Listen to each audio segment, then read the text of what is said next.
Hello everyone, कैसे हैं आप लोग। आई होप कि आप लोग अच्छे होंगे। Welcome back to my channel that is Abhilasha blogs. तो मैं ये इलाहाबाद आ चुकी हूँ। ये मेरा इलाहाबाद का रूम है और दुकू जस्ट अभी सोया है, तो मैंने सोचा कि मैं जल्दी से ये एक वीडियो बना लेती हूँ। तो ये जो मेरा आज का वीडियो है, it's all about UP BEd 2022 to 2024, यानी 2022 से 2024 के 2 साल के लिए जो आपका बीएड का इस साल का कोर्स है, उसके लिए ये वीडियो मैंने बनाया है। तो 5 जुलाई को आपका यूपी बीएड का एंट्रेंस एग्ज़ाम थी। 5 अगस्त को यानी 1 महीने बाद यूपी बीएड के साइट की तरफ से, यूपी गवर्नमेंट की तरफ से रिज़ल्ट जारी कर दिया गया है।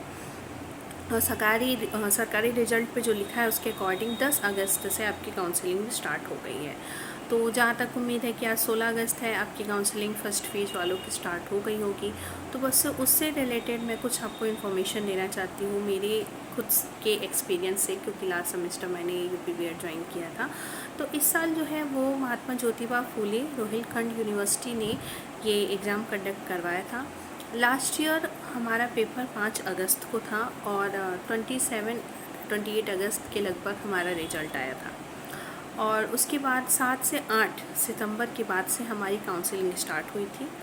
तो इस बार हर चीज़ 1 महीने पहले हुई है। 5 जुलाई को पेपर हुआ है, इसलिए 5 अगस्त तक उन्होंने रिज़ल्ट दे दिया है। तो आप ये मान के चलिए कि लास्ट टाइम हमारे एडमिशन फर्स्ट फेज़ पे मेरा एडमिशन हुआ था, तो मेरा 6-7 अक्टूबर को एडमिशन प्रोसेस पूरा कंप्लीट हो गया था। तो आप ये मान के चलिए कि इस साल जहाँ तक उम्मीद है 6-7 सितंबर तक, 8 सितंबर तक फ़र्स्ट फेज़ वालों का एडमिशन पूरा प्रोसेस कंप्लीट हो जाएगा। उसके बाद वो सेकेंड फेज़ वालों का एडमिशन प्रोसेस स्टार्ट करेंगे। 4 फेज़ तक ये प्रोसेस चलता है। मतलब फ़र्स्ट फेज़ में 1 से 50,000 की काउंसलिंग होती है, फिर सेकेंड फेज़ में 50,000 से 1.5 लाख, फिर 1.5 लाख से 2 लाख, और लास्ट यानी फोर्थ फेज़ में वो आपके 2.5 लाख से जो लास्ट तक की आपकी ओवरऑल रैंकिंग आई स्टेट गवर्नमेंट में, उसमें जो भी आपको कॉलेज मिलता है वो उसकी आपकी काउंसलिंग होती है। तो काउंसलिंग का प्रोसेस क्या है कि इसमें जो प्राइवेट कॉलेज है वहाँ की फ़र्स्ट ईयर की ओवरऑल फ़ीस 51,200 लगती है, यानी 51,200, और सेकेंड ईयर की आपकी फ़ीस 30,000 लगती है। तो फर्स्ट ईयर में जब ये जैसे आपका काउंसलिंग स्टार्ट हो गया है, तो सबसे पहले आपको एक फॉर्म आएगा आपकी साइट पे, यूपी बीएड के साइट पे। उसमें वो आपको फॉर्म ऑनलाइन फिल करना है और उसमें फिर वो आपसे कॉलेज चॉइस मांगते हैं। तो अगर आपकी 10 से 15,000 रैंक है, तो आपको जहाँ तक उम्मीद है कि गवर्नमेंट कॉलेज मिल सकता है। और लेकिन आपकी सिटी का गवर्नमेंट कॉलेज मिलेगा, उसके चांसेस थोड़े कम होते हैं। वो उस पे डिपेंड करता है कि उस सिटी में या उस आपके जो भी शहर है छोटा, उसमें मतलब कितने बच्चे वहाँ ले रहे हैं एडमिशन। जैसे ज़्यादातर बड़े शहरों में काफ़ी ज़्यादा बच्चे होते हैं, तो थोड़े से वहाँ गवर्नमेंट कॉलेज के चांसेस कम होते हैं। और छोटी सिटी है, वहाँ अगर बच्चे कम हैं तो वहाँ के गवर्नमेंट कॉलेज मिलने के आपको चांसेस ज़्यादा होते हैं। तो फिर भी अगर आपकी रैंकिंग ओवरऑल स्टेट रैंकिंग 10 से 15,000 है, तो मुझे ऐसा लगता है कि पहले आपको गवर्नमेंट कॉलेज ही डालना चाहिए। तो सबसे फर्स्ट फेज में क्या होता है कि आप जब ऑनलाइन काउंसलिंग का फॉर्म फिलअप करते हैं, तो वो आपसे कॉलेज चॉइस पूछता है। अब आपको जो भी कॉलेज अपने हिसाब से, प्राइवेट कॉलेज या गवर्नमेंट कॉलेज, जो भी आपने पहले से सोच के रखा है कि यहाँ पे जाना मेरे लिए कंफर्टेबल होगा। जैसे सपोज आपको गवर्नमेंट कॉलेज नहीं मिलता है और आप प्राइवेट कॉलेज में जाना चाहते हैं, तो आप ये थोड़ा सा पहले से पता करके रखिए कि आप जहाँ के हो वहाँ आसपास कौन सा प्राइवेट कॉलेज अच्छा है, जहाँ पे आपको हर तरीके की क्लास वगैरह की सुविधा मिलेगी, प्रैक्टिकल एग्ज़ाम सही से होते हैं। तो वो आप पहले से अपना लिस्ट आउट सब करके रखिए, जिससे जैसे ही काउंसलिंग प्रोसेस स्टार्ट हो, आपका ज़्यादा टाइम वेस्ट ना हो। तो वो आपसे वहाँ पे कॉलेज का प्रेफरेंस मांगते हैं। एटलीस्ट 5 से 6-7 कॉलेज को प्रेफरेंस आपको देना ही चाहिए। तो उसमें क्या होता है कि आप नंबर 1, नंबर 2 ऐसा करके प्रेफरेंस आप कॉलेज का डालते हैं, और साथ में 4600 रुपये यानी 4600 रुपीज़ जो होता है, इसका आपको ऑनलाइन अब पेमेंट करना होता है अपने क्रेडिट या डेबिट कार्ड से। तो वो एज अ काउंसलिंग फ़ीस वो लोग लेते हैं चार्ज। अगर आपको वो कॉलेज नहीं मिलता जो आपने फ़र्स्ट प्रेफरेंस में दिया था, इस कॉलेज की फिलिंग के फॉर्म के बाद, और ये 4,600 का जो आप का बैलेंस कट हो जाता है, उसके लगभग 5 से 6 दिन, 1 हफ्ते बाद वो आपको फिर से अपना मतलब चेक करते रहना होता है अपनी साइट यूपी बीएड की, क्या आपका वो रिज़ल्ट जो आपने काउंसलिंग के लिए डाला था उसका रिज़ल्ट क्या आया। तो अगर फिर वो 5 से 6 दिन में वो रिज़ल्ट अपलोड करते हैं, तो उसमें आपको पता चलता है कि जो कॉलेज आपने प्रेफरेंस में डाला था, फर्स्ट प्रेफरेंस पे आपको वो मिला है कि नहीं, या अगर वो नहीं मिल पाया है तो आपको कौन सा कॉलेज मिला है, सेकेंड थर्ड इस प्रेफरेंस पे कोई एक कॉलेज आपको मिलता है। अब आपको देखना है कि अगर आप उस कॉलेज में एडमिशन लेना चाहते हो तो वेल एंड गुड, फिर क्या है, आपको फिर नेक्स्ट फॉर्म उसमें ऑनलाइन फिल करना होता है। उसमें आपको बची हुई फ़ीस, यानी कि पहले जो आपने लगभग 4,600 या 5,000 के लगभग जो फ़ीस डाली है, उसमें 51,000 माइनस करके 46,000 जो आपकी बची हुई फ़ीस है वो आपको ऑनलाइन पेमेंट करनी होती है। ऑनलाइन पेमेंट इसलिए करनी होती है जिससे जो भी आपका ये पेमेंट है वो बिल्कुल क्लियर रहे, उसमें ट्रांसपेरेंसी रहे, कहीं और किसी और को कॉलेज में अपने पर्सनल नहीं कि इतना मैं एडमिशन लिया था उन्होंने रख लिया। इस वजह से ये सीधे यूपी बीएड जो है वो साइट अपना खुद डील करता है। तो ये सारा जो भी आपका 46,000 जो रेस्ट अमाउंट है वो यूपी बीएड के जो कॉलेज मेन हेड ऑफिस है यानी रोहिलखंड यूनिवर्सिटी जो है उनके बैंक अकाउंट में जाता है, जिससे ट्रांसपेरेंसी बनी रहे कि पैसा इधर उधर नहीं हो और बच्चे भी ये क्लेम कर सकें कि मतलब हमने एक कॉलेज को ट्रांसफ़र किया था तो हमारा पैसा कहाँ गया। तो अगर आपको वो कॉलेज जो भी आपने चॉइस फिलिंग में डाला तो आपको जो भी रिजल्ट आपका आता है कि आपको ये कॉलेज मिला है, तो अगर आपको वो कॉलेज चाहिए, आपको आप उससे सेटिस्फाइड हैं, तो रेस्ट जो फीस है लगभग 46,000 वो आप ऑनलाइन पेमेंट कर दीजिए। उसके बाद आपको एक लेटर मिलेगा, that is allotment letter cum confirmation letter.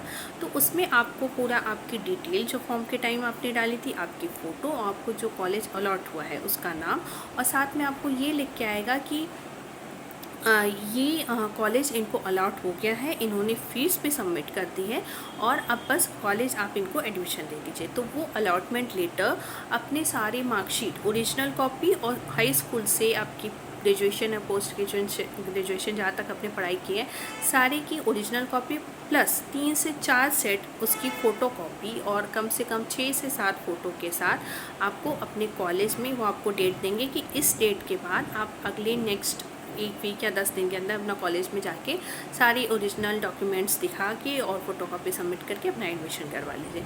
तो वो अलॉटमेंट लेटर आपको लेके जाना है, साथ में यूपी बीएड का जो आपने एडमिट कार्ड था वो, यूपी बीएड का आपका रिजल्ट का कार्ड, मतलब जितनी चीज़ें आपने डाउनलोड किए जैसे एडमिट कार्ड है, रिजल्ट है, उसके बाद जब आपने फर्स्ट पेज की काउंसलिंग की थी तब जो आपको डाउनलोड किया था आपने पेज, वो सब की एक एक कॉपी ली जानी है। और जब आप कॉलेज जाएंगे तो अपनी फ़ीस तो सबमिट की है, वो आपके अलॉटमेंट लेटर में लिखा है कि इन्होंने सारी फ़ीस सबमिट कर दी है, आपको बस वो अलॉटमेंट लेटर दिखाना है। 1,000 रुपये वो वहाँ एडमिशन चार्ज लेते हैं। 3 सेट जो आपकी सारी मार्कशीट की अटेस्टेड कॉपी है वो आपसे सेल्फ सिग्नेचर करवा के वो 3 सेट कॉपी रखते हैं फर्दर अपने उनको जो भी काम होता है उसके लिए, और आपके ओरिजिनल मार्कशीट देख के वो आपको वापस कर देते हैं। फ़ोटो वो 5 से 6 रखते हैं और साथ में जो एक नया चीज़ है वो एक फॉर्म देते हैं, वो ये है कि वो आपका व्हाट्सअप कॉन्टैक्ट नंबर भी लेते हैं। तो आप ये सब कुछ फ़ोटोकॉपी वगैरह सबमिट करके आप आ जाते हैं। उससे 10 से 12 दिनों में आप देखेंगे कि आपको व्हाट्सअप पे मैसेज आता है कि आपका इस कॉलेज में एडमिशन हो गया है और आपको व्हाट्सअप के ग्रुप में ऐड कर लिया गया है। तो उसमें सारे बच्चे होते हैं, सारे टीचर्स होते हैं, ये बहुत अच्छी फैसिलिटी है। तो उससे आपको सारी अपडेट फिर मिलती रहती है कि आपको कब कॉलेज जाना है, कब फीस देना है, कब प्रैक्टिकल है, सारे अपडेट्स मिलते रहेंगे। तो ये एक प्रोसेस है कि अगर आपको जो भी कॉलेज अलॉट हुआ है आपको वही चाहिए उसका, लेकिन अगर जो कॉलेज आपको अलॉट हुआ है आपको वो नहीं चाहिए तो उसमें ऑप्शन आता है, आप उसे क्लेम कर सकते हैं। जो भी आपने 4 या 5,000 काउंसलिंग फ़ीस दी थी वो आपका बैंक अकाउंट नंबर जो भी आप जिससे ट्रांसफ़र किए उसमें वापस आ जाता है।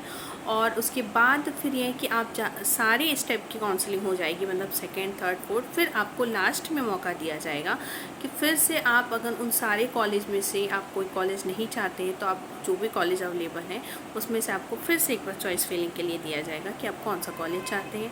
वापस से आपको फ़ीस देनी होगी और अगर जो कॉलेज मिलता है वो आप चाहते हैं तो एडमिशन ले सकते हो, अगर आप नहीं चाहते हैं तो फिर से आप उसमें फॉर्म फिल करेंगे और वो जो आपकी फ़ीस है वो आपके अकाउंट में वापस आ जाएगी। तो ये टेंशन नहीं लेना है कि ये जो 4-5 हज़ार ने काउंसलिंग फ़ीस डाली है ये कहीं पैसा फंस तो नहीं जाएगा, कॉलेज नहीं मिला, तो ऐसा कुछ नहीं होता है। अगर वो कॉलेज आपको पसंद नहीं आ रहा, आप उसको रिजेक्ट करते हैं तो फ़ीस आपको वापस मिल जाती है। और अगर आप उसे वही कॉलेज चाहते हैं तो रेस्ट अमाउंट जो 46,000 है वो आप ऑनलाइन सबमिट करने के बाद अलॉटमेंट लेटर को डाउनलोड करके आपको कॉलेज जाना होता है और वहाँ पे वो आपको एडमिशन दे देते हैं। तो ये एक पूरा प्रोसेस है फर्स्ट सेमेस्टर का। और जैसे ही वो आपको व्हाट्सएप ग्रुप में ऐड कर लेते हैं तो आपको उसके बाद कोई प्रॉब्लम ही नहीं आएगी, फिर तो आप आराम से अपना जो भी डिटेल है उसको देख सकते हैं, आपको सारा मैसेज मिलता रहेगा। तो 10 अगस्त से काउंसलिंग स्टार्ट हो गई है। जहाँ तक उम्मीद है कि फर्स्ट फेज़ वालों की काउंसलिंग फॉर्म वो भर भी रहे होंगे। 5 से 6 दिन का टाइम मिलता है। तो आप सभी बच्चों को ऑल द बेस्ट जो भी इस साल यूपी बीएड में एडमिशन लेने जा रहे हैं। और तो अगर आपको आज का ये वीडियो अच्छा लगा होगा तो प्लीज़ मेरी वीडियो को लाइक करिएगा और मेरे चैनल को सब्सक्राइब करना बिल्कुल भी मत भूलिएगा। और एक जो और नई न्यूज़ आई है वो ये है कि शायद तक 1 से 2 दिनों में सीटेट अपनी कंप्लीट नोटिफिकेशन जारी कर दे। अभी उन्होंने एक शॉर्ट नोटिस डाला था जिसमें उन्होंने सिर्फ फ़ीस डिटेल दी थी कि इतनी फ़ीस फर्स्ट और सेकंड पेपर की है। और ऐसी उम्मीद लगाई जा रही है कि 1 से 2 दिनों में शायद वो अपनी डिटेल्ड नोटिफिकेशन जारी कर दें। तो उसके साथ ही आपको फॉर्म फिलिंग की date, starting date, last date पता चल जाएगी। साथ ही साथ हो सकता है कि उसमें वो आपको एग्ज़ाम की एग्जैक्ट डेट भी बताएं और किस क्या पेपर में चेंजेस होगा वो सब कुछ बताएंगे। फ़िलहाल जहाँ तक उम्मीद है कि इस साल पेपर ऑनलाइन मोड में होने वाला है। तो वो नोटिफिकेशन जैसे ही आती है मैं उसकी अपडेट आपको इस मेरी साइट पे दूंगी।